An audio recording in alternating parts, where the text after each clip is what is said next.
Samantala, isang araw bago ang National Fisher Folks Day, nagkasa ng kilos protesta sa bahagi ng Mendiola sa Maynila ang ilang grupo ng mga mangingisda mula sa iba't ibang lalawigan sa Luzon.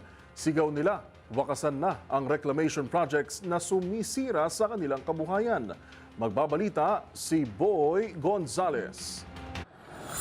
Ilang araw bago ang pagdiriwang ng National Fisher Folks Day sa bansa, kaliwat ka ng kilos protesta ng mga mangisda ang ikinasa sa ilang bahagi ng lungsod ng Maynila. Kapwa nananawagan sila sa pamahalaan na itigil na ang sinasagawang reclamation project na nakakasira sa kanilang kabuhayan. Bukod pa ito sa panawagan na bawiin ng Korte Suprema ang kanilang resolusyon na payagan ang mga komersyal at malalaking mangingisda sa loob ng 15 kilometrong municipal na katubigan. Nasa higit sa 500 mangingisda mula pa sa Cavite, Laguna, Parañaque, Maynila, Navotas, Malabon, Bulacan, Bataan at Zambales ang nagsama-sama kung saan ang iba sa kanila ay nagmarcha pa mula sa Espanya Boulevard patungong Mendiola.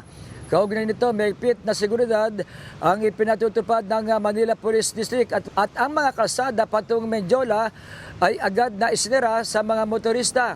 Hindi rin nila pinayagan na makalapit sa Mendiola ang magkabilang grupo kaya naharang na sila sa bahagi ng Recto Avenue at Legarda.